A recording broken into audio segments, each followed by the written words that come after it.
Hello, everybody. Welcome to Om School Live. We are getting closer and closer to our 100th episode. So we're doing this big build up. And so we are not procrastinating that, let me tell you. We can't stop that. However, GP, we are here today to talk about procrastination and how to stop putting off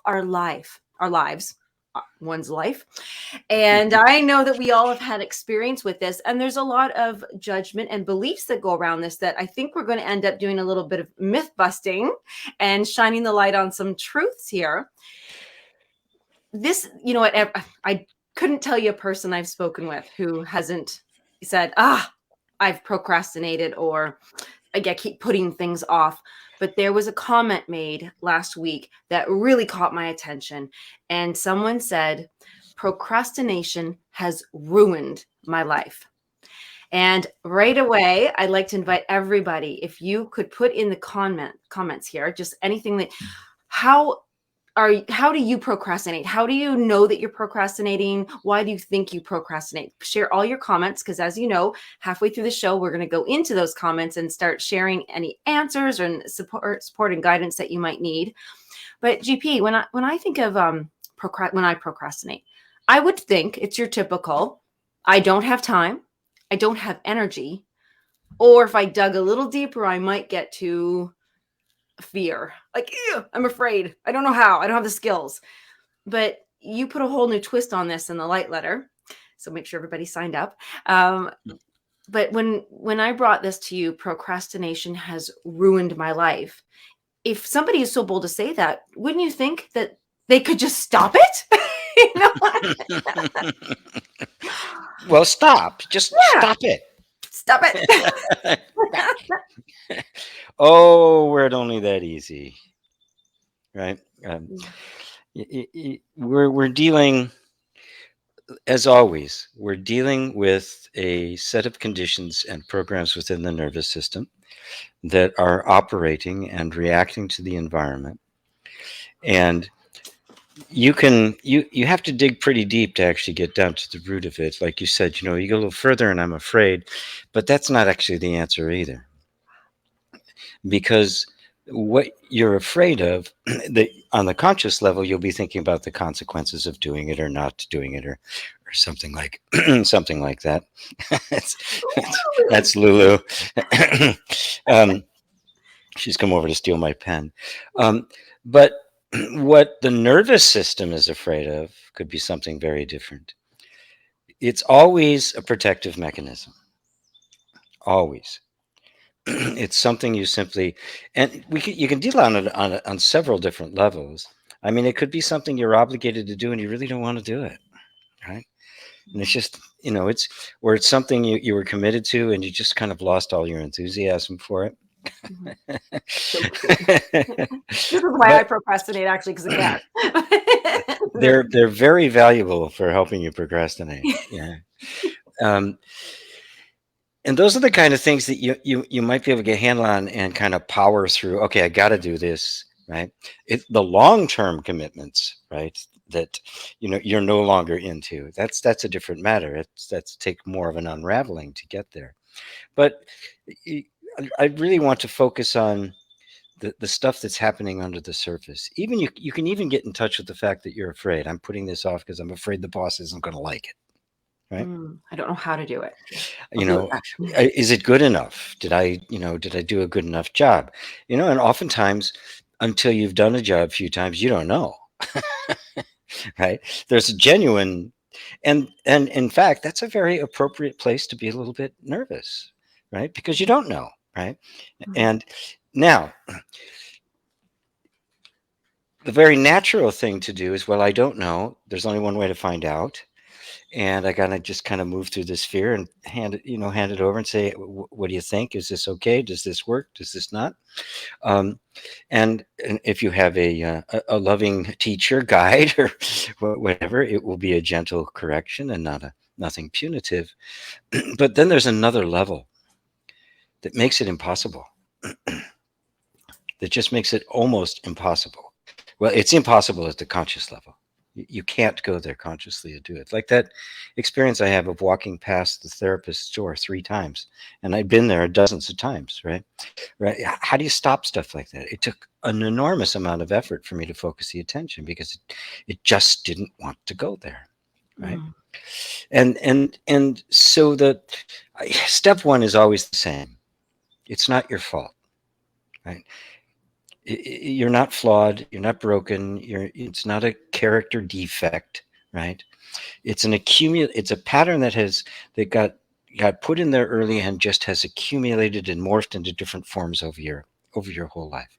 There's something deeper that your body, mind, nervous system mechanism is afraid of. And it's probably going to be something around the lines of humiliation. Oh, oh, Yeah. okay. Ooh. That's it's a very subtle one, but it's the kind of thing where I don't want to. We procrastinate things that actually even matter to us Okay. because we're afraid of the consequences, right? But what we're afraid of, we're not aware of. We just have the fear, right? And sometimes, your body won't even do it. I mean, it just refuses to do it.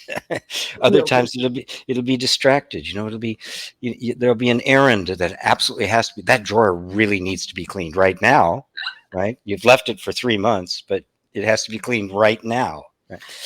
And these are all the ways in which we don't actually let ourselves be with the discomfort long enough to find out what's at the root of it. I have a question immediately on that one because I don't generally do so prioritizing is what I'm going to bring in here and how that plays a role in our procrastination. But it's just funny that you said the organizing the drawer because literally last week I had to do the storage container drawer. This became imperative. The top priority, lids must go with all containers. All the containers that don't have lids have to go. I'm like, why am I doing this? There are so many. I actually knew that I didn't have the time to be doing it. I knew that it wasn't a priority, yet I couldn't stop. And then I moved on to cupboard drawers and things like that. And I thought, what the heck? So I was conscious. I mean, it's very helpful. I've had a very organized few days since. It looks beautiful. Yeah. Yeah, really, it does. It's like, yeah, I'm sure super it's wonderful. Yeah. clarity. And then I said, well, I'm doing it because it must be done. I remember as part of probably defending procrastination, where my mother used to say when we were little, well, the timing wasn't right, and if you're not ready to make a decision or make a move, then you're not supposed to. And so you can very well defend that. But if we're conscious enough and we're like, I'm always late, or I'm always got something, something always grabs my attention, like organizing a drawer, and we know that it's not the priority, but somehow our bodies and mind are saying, no, it's the priority. Where is that coming from? Because we're close. We're like, I know. Well, that's exactly the case because the priority of your body is not the same as the priority in your mind. Yeah. And its priority is not to clean the cupboard. Its priority is to just not do whatever it is you're going to do. That's its priority, to make you not do it. Oh. And so it's afraid of something. The mind. Well, it's deeper than the mind. It's not conscious. It's in the body. It's in the conditioning. The body doesn't put off pleasure. It won't put off pleasure. Okay. But it will put off pleasure if it thinks there's going to be some kind of downside to it, some kind of negative consequence, right?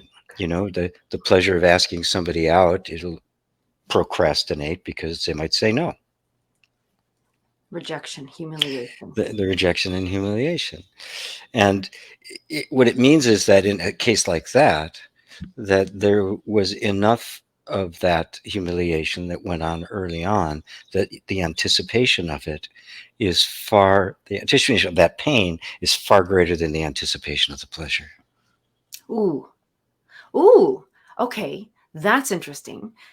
I'm thinking about two specific categories where people might, if they are an artist and they just put off getting back to their craft, or if they are a business entrepreneur, but they put off starting it or growing it.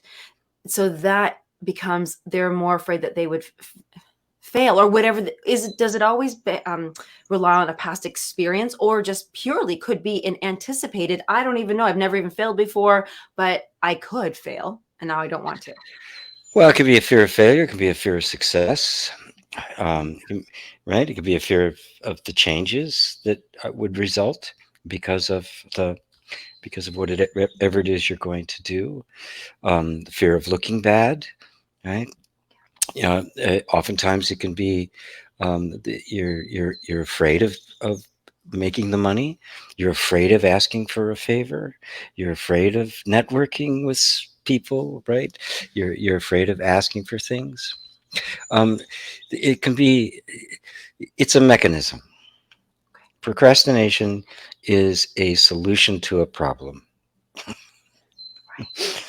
And the body just made up its mind that avoidance is the best solution under the circumstances. Because, if this is something that goes back to when you're a kid, that's the only thing you got is avoiding. You can't meet it head on. You have no power.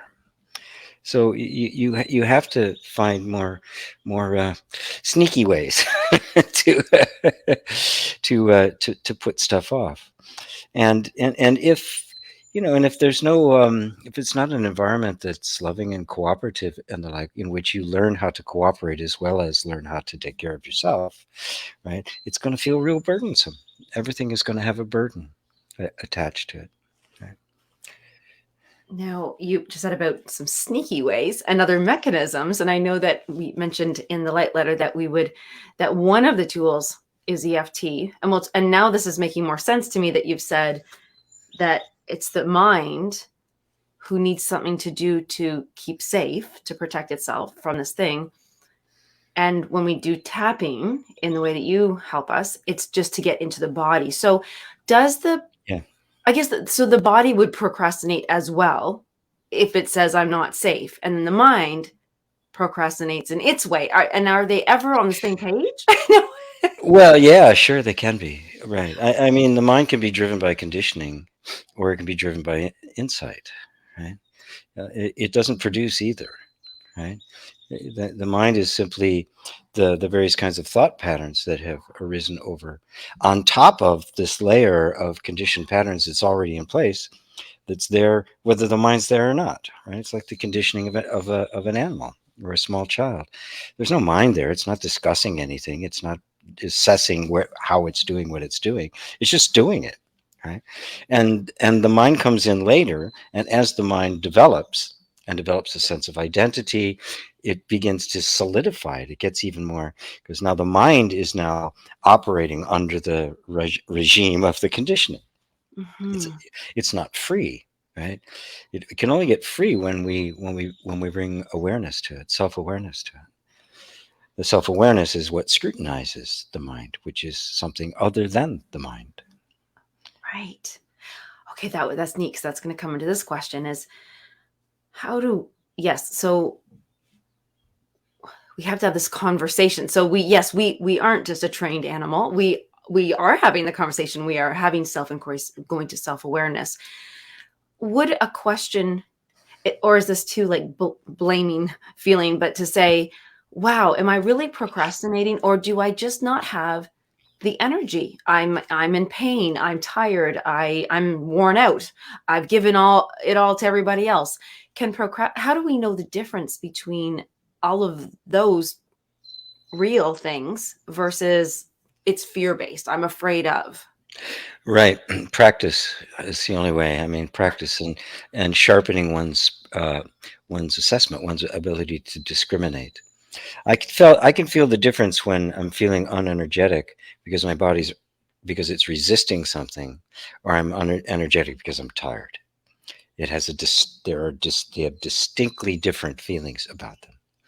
And you just have to be, awareness means becoming aware. It means actually being able to tell the difference between what feeling is what. Is this, am I really hungry, or is this just an emotional need to eat? Right? I mean, emotional hunger it operates in the same way. There's something deeper that's hungry, but because you can't get to that, instead the body just learns to reach for food, because there's a temporary release of chemicals and stuff like that.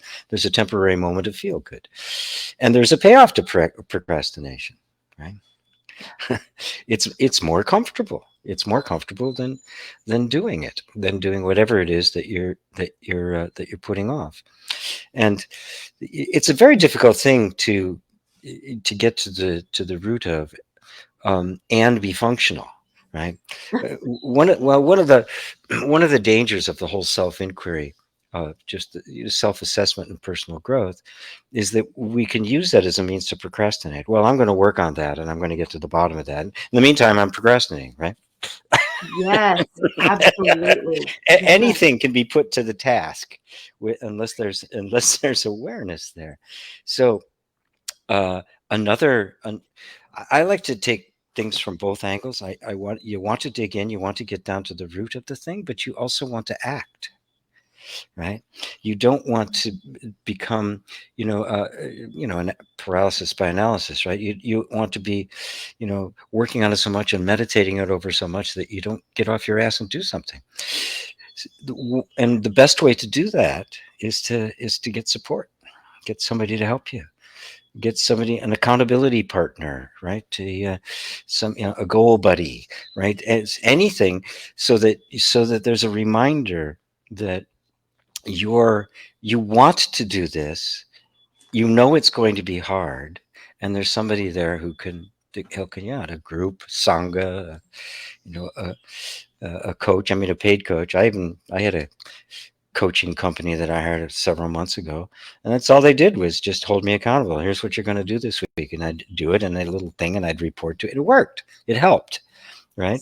It kept me from putting things off, even though I wanted to. It's a very natural thing. Especially, remember, we're living in a culture and in a world right now that is very divorced from nature, and is not at all.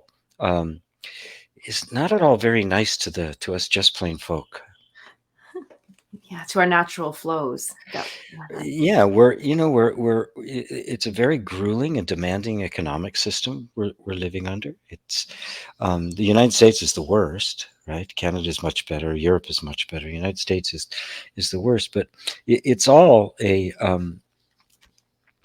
that's probably going to lose views when I just said that. Oops. Come on back. Hang in there with us. The Google police, yeah. But there's so much that we don't really want to do. Yeah, that's fair. That we just have to do, and it really does kind of suck mud, and we need to be aware of that, and become more strategic as to, what do I do with the time that's mine?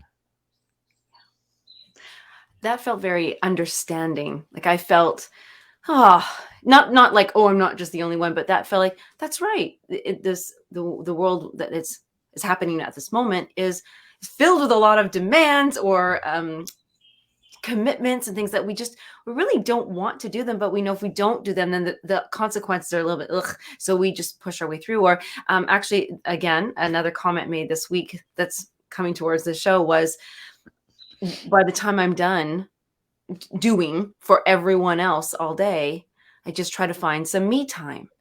And we are even procrastinating the me time because we shrink it and stop it because we squeeze everything else in that we can.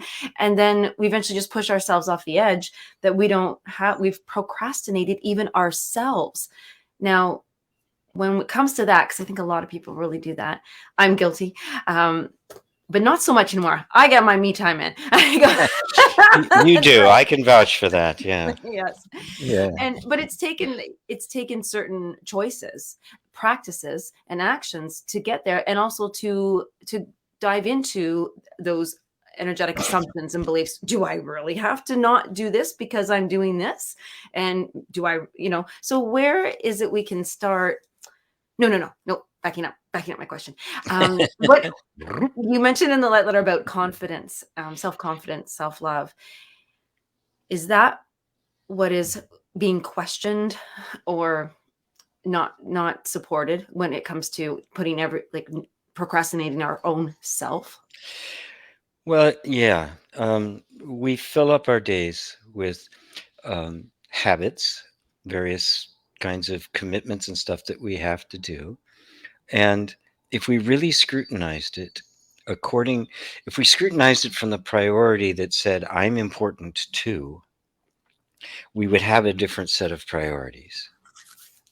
Times We always put ourselves last. This is particularly true for parents, right? Because to a certain degree you have to, right? It's just the way it is. But there are little bits of time that you can steal, right? As they say in Turkey, stole the night from the devil. Oh. Went out and had a good time. That's what they would Yes, refer to it as. It's simply a matter of finding the right, and I think of them as spiritual values, the values that are transcendent, right? Values that go beyond, I've got to get this done because somebody's expecting me to get this done. I've got to get this done because my livelihood depends on getting it done. There's that kind of stuff, but that's conditional. It's relative, right? Mhm. I mean, if you forgot why you're doing that, well, you forgot you're in that commitment in the first place, and how it has to serve you and yours, it's eventually just going to become burdensome. At which point, the procrastination is a sign that something's wrong. Ooh. There's not a, it's not all the downside, right? It's like something's off in my life. If for the last 3 months I've been going to work and I hate it, something's off. Yeah, no wonder I'm going to stop for coffee 3 times before I go in, or I'm going to, I'll take up smoking just so I can take a smoke break, right? Don't light it. Yeah, it always comes down to a willingness to scrutinize our lives from a a set of values that's transcendent. For me, the most transcendent is love. Love of others, love of yourself, love of your work, love of your life, love of your family. That if you can keep that in mind, then that becomes the standard by which these things get judged. And it also becomes the standard by which you can make yourself do stuff you don't want to do because there's a reason for it. Right? Now, yeah, there can still be some stuff down there that's just really terrified, but it's only love that can get down to that place and bring healing and freedom to that place that it's terrified. It doesn't want it. There's nothing else that will reach it. You can't force it. It's way more powerful than you are. You're competing with 500 million years of evolution. Sorry, you're not going to win. This little thing up here that thinks it knows what it's talking about is not going to win. In that drive to survive, and that's what it sees it as. If you realize that the little car we're driving here, right? It does not want to get in any accidents, and it anticipates them, right? And it'll see potential accidents where there aren't any, right? Because that's just what it's been conditioned to do, right? Which is why the most powerful thing we have at our disposal, the only power we have at our disposal, is self-awareness, bringing awareness to it, loving awareness. Bringing awareness with judgment is the worst. Yes. Now, with that bringing loving awareness, I think we all could probably easily connect at first, like with what judging awareness is, awareness and judgment. I kind of grabbed onto that immediately, like saw it. Ooh, that's bad. Ooh, why did I do that? Not again. I gotta stop. Yes. Yeah. It's punitive. It's condescending. It's all those horrible feelings that we don't want to feel, but we often do. But now, what does it look like to look at it with eyes of love, but with loving awareness? And is this where that tapping comes in, or? Well, or not? tapping is just, one of the tools in the toolbox to to help you get to the place of self-acceptance, right? And I put that in as the first step when I did the light letter, because you cannot heal anything if you start from the point of view that you're a mess and you got to get fixed and this is a disaster and it's ruining my life, right? Mm. um, and then it becomes a fight with it. It becomes this enemy I have to get rid of, instead of, wait a minute, this is a condition I found myself in, right? If it happens to be procrastination or a broken leg, the broken leg, if it was completely an accident, it wasn't your fault, we don't feel guilty about that, right? Although we might, oh God, if I only had walked this way instead of that way, right? But there's certain things that just happen and we just kind of accept it. Others are regarded as these personal failings, and so we beat ourselves up. And I can guarantee you that the procrastination is there because you already did get beat up and it's trying to avoid getting beat up again. So what do? You start beating it up, you start pummeling it, right? What's it going to do? Double down, right? So, in order to get to that place of self acceptance, is where I will use something like tapping. And start from the fact that, man, I'm the world's worst procrastinator. Yep, there it is, out on the table. I am such a procrastinator. My whole life sucks, and it's all my fault.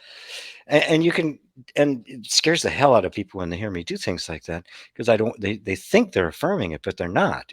In fact, you're finally admitting what you've been afraid to admit. Yeah, I've got this problem. This is really here. And guess what? It's a very human problem. It's a problem that everybody has, and there's nothing really wrong with me. I have simply been trained like a dog that needs rescuing into a behavior that doesn't serve me, but feels necessary. So this communicates safety. Tapping communicates safety. That's why I do it. The body responds to this with the message, I'm safe. Whereas, and it bypasses the mind, because you can say, I'm safe, I'm safe, and safe, and the mind will go, no, I'm not, no, I'm not. But this does it through just touching these parts of your body, these meridian, acupuncture meridian points. And in doing that, you can be saying the most horrible things about yourself, right? But simultaneously, the body's sensing this presence of safety. So suddenly it doesn't have to hide, right?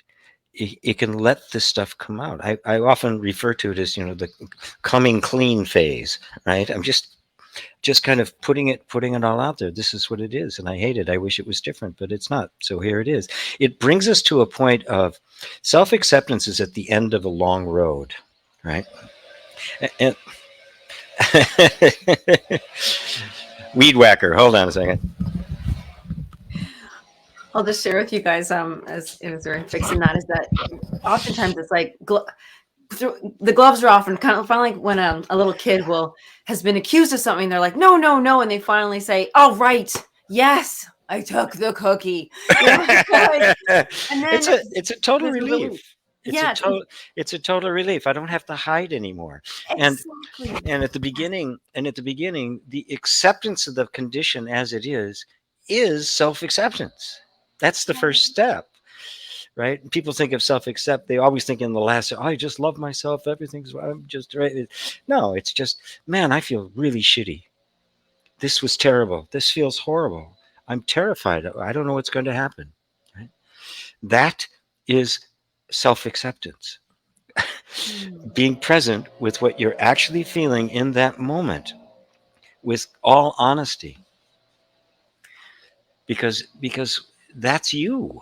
That's your state. If you try to push it away, it's self-rejection. These are these are these are not these are not things that are hanging on to you. They are you. They're in you. They're part of you. They're in this whole big mishmash.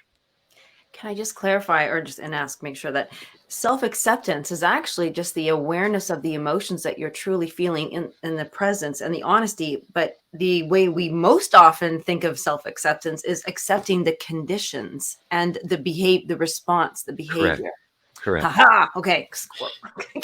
Score. Score one for Lisa. Well, score about 1,000 for Lisa. Yeah. Um, yeah, there's this horribly mistaken notion that to accept myself is to accept conditions that I don't like. But if I really accept myself, then I accept the fact that I don't like these conditions. Yeah. But right at this moment, I don't know how to change them. I don't know how to make them any different. So yeah, this feels really bad. I feel like I'm stuck. Right? But now that's a clear admission. Yeah, I'm really stuck. Feet in the mud, right?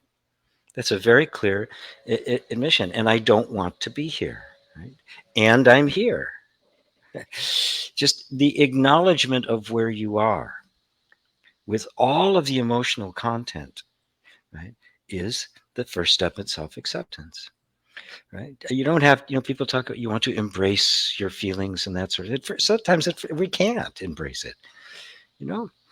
I can't embrace it when I have when I sneezing, or my stomach's right, or I'm nauseous. I don't accept that, right? I acknowledge it, right? And it's subtle, but okay, it's here, and I don't fight it, right? Same time, simultaneously, I'm open to how can we make this better? What can we do with this? Is there a way I can make it better? Right? But you can see that's very gentle. That's loving awareness. Right? It's aware of all of it. Right? So oftentimes I'll tap with people after doing that, say, "Yep, I feel really terrible, and I don't want to feel terrible. I really want to push this away. Can I suppress this now?" And it just all get, and it's just such a feeling of relief. It's like, my God, I've been hiding this from myself. I've been in this self denial for so long, and oh, there it is. There's my dirty laundry. It's not as bad as I thought it was. It's never as bad as we've made it out to be, because we think of it as that bad because the nervous system is projecting on it the terror we felt as a child when we would experience something like that. And that's what it's avoiding.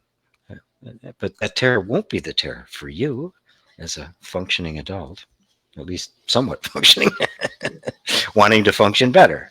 I love that. It's when it comes to specifically procrastination, it's that we're no longer meeting it with the awareness of, yes, I'm aware I'm procrastinating, but it's not that, okay, now I can fix it because I'm aware. It's the feelings you're feeling about the procrastination. It's, Yeah. it's, and then, Which are feelings you're feeling about yourself. all right. Yeah. Yes. Yeah. I feel terrible because I'm a procrastinator. Right. That's what it is. It was the book, The Little Prince. Oh. When he visited that one, it was a planet, and there was a guy sitting there, and he just had bottles of wine or beer or something, right? He was drinking. There was a line of full bottles as far as you could see, and a line of empty bottles as far as you could see, and he's just sat there and drank. And the little prince asked him, "Why do you drink?" He says, "Because I'm ashamed." He says, "Well, why are you ashamed?" "Because I drink." Oh, that was on the Little Prince. I was gonna say in French. Yeah. Because I saw it in French. Oh, I don't Yeah, remember. that was in the Little Prince. Boy, did that strike me, because that's what it is, right? I do the behavior. I get a minute of relief. I hate myself. I go back to the behavior to give me relief. Right? This is how it works. This is the way and the only way out of that is loving awareness. It's the only way. Oh, I am going to take this opportunity right now, because I can feel this right now. Okay, if what is it that I am procrastinating, and then I could go into it, and then I start it, and then I can feel myself already imagining, anticipating this, and going, and then what? Where do I go? So I know right away that what you said earlier, like, you do need support. So I am going to put this out here right now. We do hold a class every Wednesday, the looking class. to do this, to look, to look and to be supported and to Yes, have that Tula. accountability. I do want to invite everybody to at least explore this. Put a comment if you're interested and curious and want to know more about it. But you can also go to the website page there, which I think it looks like GP might be looking for it. Yeah, Looking for the it's working got class. it's got the old Yes, and stuff friendly in it. reminder to everybody, we actually just switched over every link possible that had GP Walsh to it and changed it over to Ohm School. So if you are having troubles with any links whatsoever, come back here to comment, email me, Lisa at ohmschool.co. But this is the right one. So just replace anything that said GP Walsh, with Ohm School, So we're just switching that over. Yeah, So Homeschool Canada. yes, that's what that's what the CA is for. So, and it's red and white. Isn't that funny? You're very cute there. You put red and white link up. But so that was one thing. So the looking glass, because this is what we do. We look at these things because even myself, I'm a pretty good tapper, to be honest with you, and a self-inquirer and inquirer. And so when I get there, I go, oh, great. Now what? I'm looking, I'm feeling. I've got love and awareness going on, and Now what? now what? It's not fixed yet. That's where I go. It's not fixed yet. It's not fixed. Yeah, it's not fixed yet. Yeah. So We all need support. we do all need support, and we don't Yeah. even know where we need it until somebody else sees it sometimes. It's so true. what I'll do is, I was promised, I asked you to put your comments and what you're feeling around procrastination and what's going on. So let's pop into the comments and say hello to everybody. Ava is first up. What is she familiar with? I'm a specialist in saying it tomorrow or later or something like that. Exactly. What you have to do today, do it tomorrow. You will have extra free day. I love it. Yes, Jay, this is a fun one. There's so many places to go with this. And hello, Ralph. Miss Joy, Fernando. Hello. Lisa, in my case, it concerns, yes. So what if we know specifically it's only, maybe, Ava, you just don't like doing housework. That's okay. Isn't it? It's okay. Yeah. And if you really don't don't like doing something, see if you can get somebody else to do it for you. Yes. Delegate. And if I mean, there's plenty of people who happily clean your house once or twice a week, come in there and do a much better job than you will. Certainly a much better job than I ever do. If you can't afford that, well, if you can't afford it and don't want to spend the money, that's a different thing. Now you look at, well, why that priority? What's more important to me, right? That time, right? That space, or the money? And it's a loving inquiry, right? And what would I do instead? If I didn't have to think about that at all, it took up no brain cycles. I hire these people, and every Thursday at 3 p.m, they're there, right? And I don't have to worry about any of it ever again, right? Except, I got to do my dishes, during the week. And like, what would you do at that time? And now it becomes something you can really inquire into, right? And again, any given day will have a different set of priorities, on some days, okay, it's time to get a good cleaning, the kitchen, or tonight I'm gonna clean. I like to make sure the sink is empty for when I get up in the morning. I don't like getting up to this pile of stuff, so I do it at night. But then there'll be times I go, oh God, I just want to do it. Forget it. I will deal with it in the morning. And it becomes that you're not properly assessing what you're actually feeling, right? And there are lots of just regular, everyday, mundane chores that have to get done, and we don't want to do them. Mm-hmm. And they have to be done. If you can, find somebody else to do it. If you can't, you can get creative. Okay, how can I minimize the boredom, the discomfort, right? Can I sing? Can I chant? Can I chant while I'm vacuuming? Right? Can I do the who am I inquiry? Can I chew on a koan while I'm doing dishes? There's all sorts of little things you can interject into it that have a that have a different attitude than I hate doing this, right? Because it's not the work that sucks, it's the attitude we have towards it. Yes. And I really appreciate you sharing that. Be flexible with this. It's how you feel one day could not be how you feel the other day about it. Maybe there's something that's just really consuming your mind and energy and attitude, and that day you don't. So if say it's your own little rule, don't go to bed with dirty dishes, but then that night you're like, I just don't feel like doing it, and I'm okay. You can negotiate that with yourself and be You very can. flexible. And just to highlight that, there's some things, and dishes are one thing, but what happens if it's your career? You need to do something.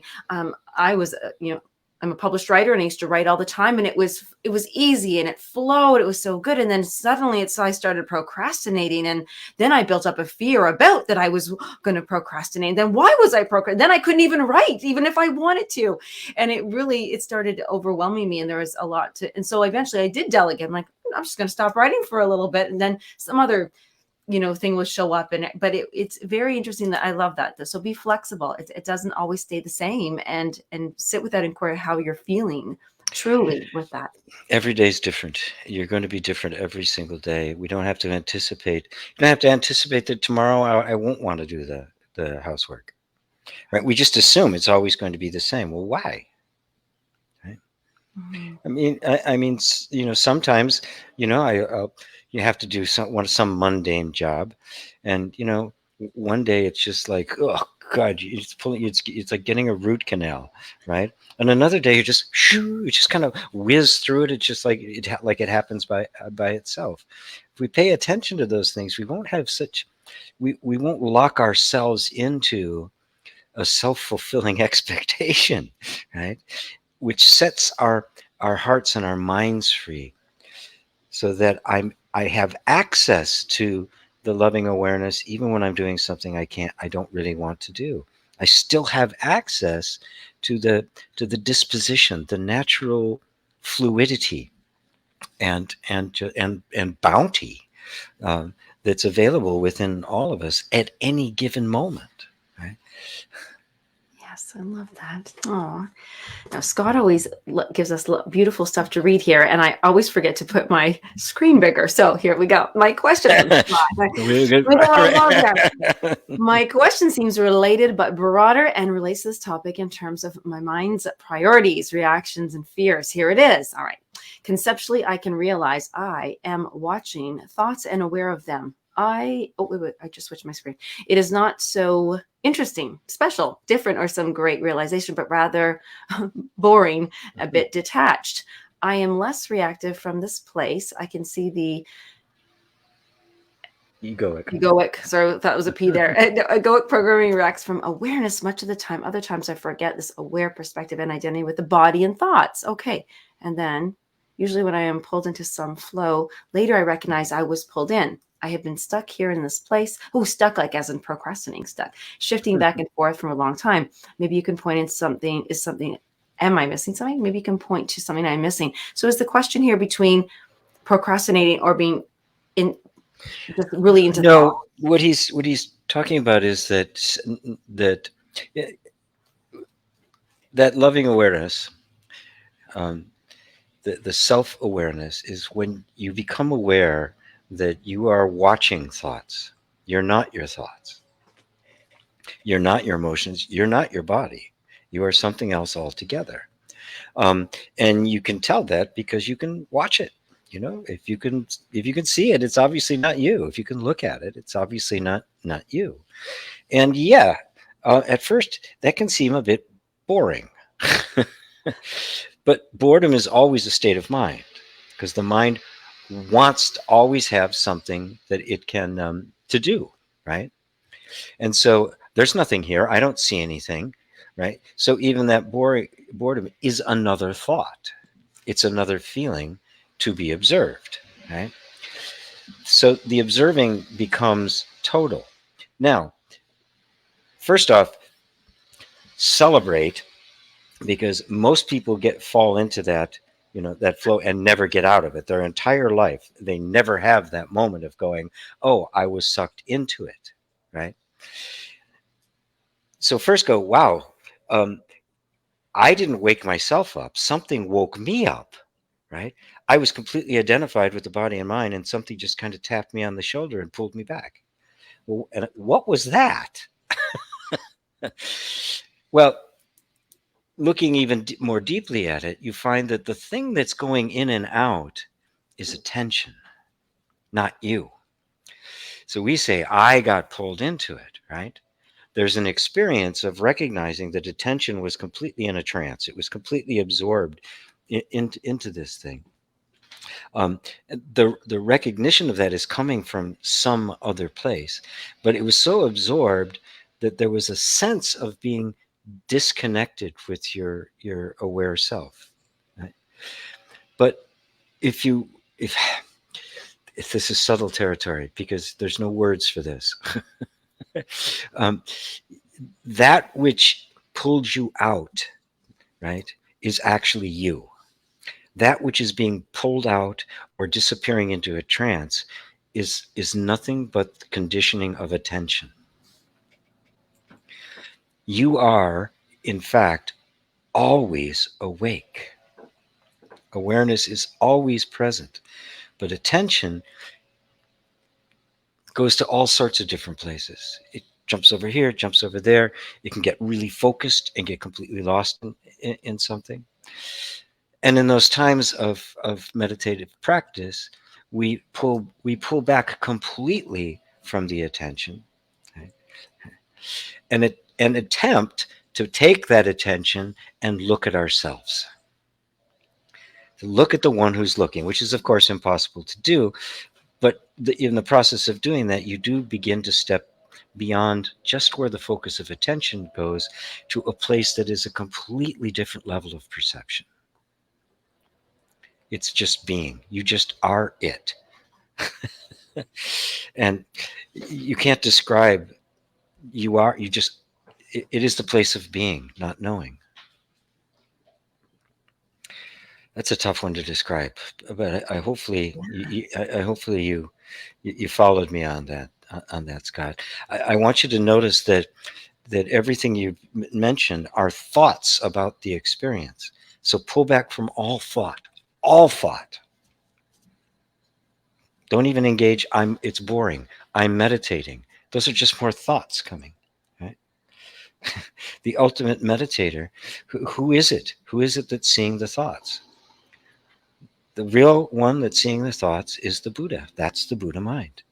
The one pulling you back is the Buddha mind, your true nature. May I be so bold to say, so it's only a thought that we're procrastinating? Well, as long as you've invited me down that rabbit hole. Oops. Everything is. Right. Your entire experience of everything is nothing but mind. Say, I'm a procrastinator. You say, I'm a procrastinator. I procrastinate. Procrastination is going to happen. Now, this is a different approach to it than an energy healing approach, where we would look at as conditioning and that sort of thing. And I'm always cautious about going in this direction, because it's very easy for people to use that as a way of avoiding things. So you have to do both. You have to go both directions. But ultimately, we come to see that your entire experience is nothing but a thought. It's a thought that has simply appeared. The universe is a thought. The whole thing. There's nothing but the Buddha mind. Everything is the face of God. There are no people, there are no places, there are no things. Those are all just thoughts about the direct experience of the reality, which is the self. And I will share with everybody, it is really fun when you get to do the energy healing way first and have this big aha moment and all this. And then you have a question like what I just said, and then you get to have that. And then you go, it is fun. It is fun. I had one of those ones over the weekend. I was like, Wait a Well, second. it's important because there was a time when I would just go directly to the non-dual stuff, right? And it had a certain amount of effectiveness, even therapeutically on things. But I also found a lot of avoidance, a lot of stuff that it just it wasn't complete. It's like, telling somebody to transcend good and evil, right? Because they're relative. You don't say that to a bad person. They're more than happy to, oh, so I can do whatever I damn well please. Um, so no, you can't. There will be consequences. Half half of Buddha's teachings are it's absolute non-dual. The other half are about how to just be a good moral human being. You know, the first koan most people learn is Mu, which is a koan that goes directly to the absolute. The next one is well, it's Joshu's dog. That was the first one. There's no one. The next one is somebody's fox, and it's all about karma. Boom, right after the other, right? To to master the middle way, which is neither dual nor non-dual. It is just this. You're the ordinary human being with everything that comes with being a human being, including the conditioning. And what non-duality brings to the party is the recognition that you are not that which was conditioned. It was the body mind that was conditioning, and the only mistake we've made is identifying with the conditioning and thinking that's you. And so you become this indescribable pure awareness that's aware of all of it, that's never been touched, that's never been tainted, was never conditioned, was never born, can't die. Just the pure awareness, which is really relatively easy to touch, right? In meditation, I can usually bring somebody to a place where there's a taste of that experience, right? Well, then what? Well, now you got to live in the world, right? I mean, you got to come back here now and put your clothes on, and go to work and have relationships and get your heart broken and break hearts and do all the stuff that human beings do, and find the flow between these two.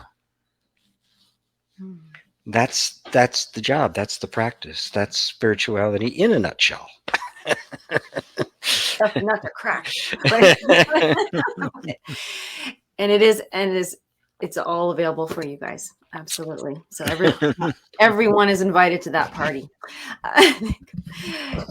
All righty. Okay, here we'll speed through, but I'm glad you shared that. I'm glad that was a part of today's show, especially. People can take that very personally. So Jay shares that he heard of the phrase, the enemy of the best is the good. Oh, yes, I've heard of that. Yes. When is it okay? The good is good enough to do. That's up to you. That's up to you. And that's part of your own priorities that we adapt into our life, our own values, right? Some things, we strive for perfection, and other stuff we don't, and you strive for perfection, like you're a father. You're a very good father to your kids. You're striving to be a perfect father. You will fail, but you strive anyway, right?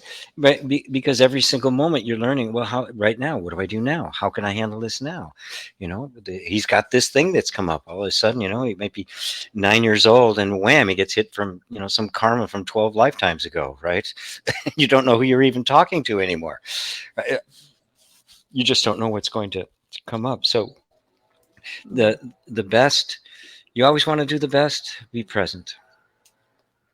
Just be present with loving awareness, and whatever the best is that is possible under the circumstances will come forward. But don't think we know what the best is,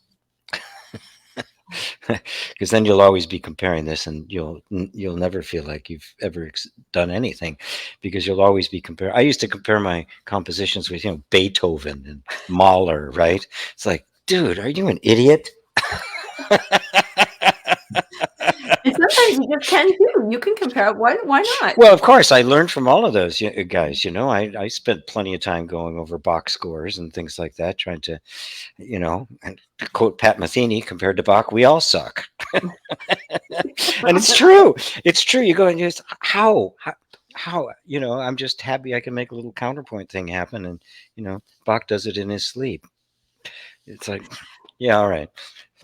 And Jay, But that was my way of procrastinating. That was my way of being comparing. Yeah, that's right. It's not good enough. It's not good enough. It's not good enough. It's not good enough.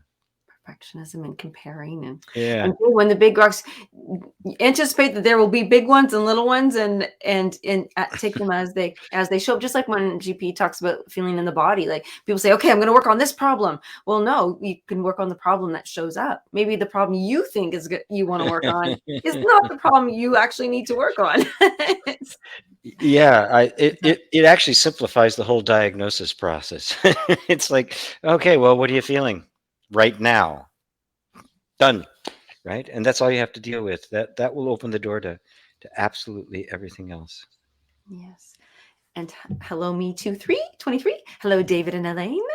And we've got Savvy Stacker. I'm lurking, listening. You asked you. Oh, that's right. Yay. Oh, that's funny. And hello, Dale. Thank you for the nice cover. This is a good topic, isn't it? And Facebook user, I will rewatch. Wonderful. You're invited back. Kathy, thank you. Self-acceptance, loving awareness. This has been very helpful for me. It was a big procrastination of getting out of a difficult marriage for years. Relief indeed. We do put off things like those. Those are big. Tough conversations. We did a show on that once. Yeah. On tough conversations. Yeah. Oh boy, do we want to procrastinate on those. Yeah. Boy, there was a psychiatrist, an elephant. It's a cartoon with a psychiatrist and the elephant's laying on the couch going, says, I don't know what it is. I can just stand in the middle of the room and nobody notices me. I like that one. You know it. Oh, no, we've got Fernando, and then let's see if we have any. Okay, because we will have to wrap up. Okay, let's see. Fernando, what are we sharing? Asking. Oh, he's sharing back with Scott. Okay. Right. Is there a question there? I think no. It's very kind of you to do that. Thank you. Love the interactions between our people. Hello, Plyan. Attitude. We went to attitude. David shares. You're cleaning your kitchen. Wonderful. Okay. Brett, how ironic. Exactly what I need to hear. Thank you. Anytime you want to add, if there's something that you would like to know more about what this topic, where we touched on, where we went to, where we didn't, and let's see here. Dear Lisa, also have a YouTube channel. I will be linking it shortly. It's Lifestyle Love Stories. It's so fitting for me, isn't it? But thank you for asking, Fernando. Ava, thank you. Lots of thank yous. Right. Yeah. So just wrapping up perfectly at one, I would like to just, in closing, yes, please, someone address. Okay. So procrastination in our beautiful wrap up, it is a mechanism. It is something that is protecting us. So let's look more closely at it. Do not own it. Do not identify with that. Do not take that on as ourselves, but with that loving awareness, do some self-inquiry, get some support, whether it's through us, right here, you can ask us, Looking Class, or elsewhere. And the tapping is a tool that can help to allow the body to feel safe as you come clean at first with your awareness. So with that, hopefully that helped people, my steps in my mind there. Very, very good. That was Lisa, the teacher. Yeah. The recap teacher. There we go. Let it go. Well, thank you, everybody. Thank you, GP. I will see you now in our Happy Human Starship program. And if anybody would love any information on the numerous programs that we have and courses, we just love to guide you through there. You can hop on a call with myself and we can have a little chat. So thank you so much, GP. Thank you, everybody here. Much love. Bye, everybody.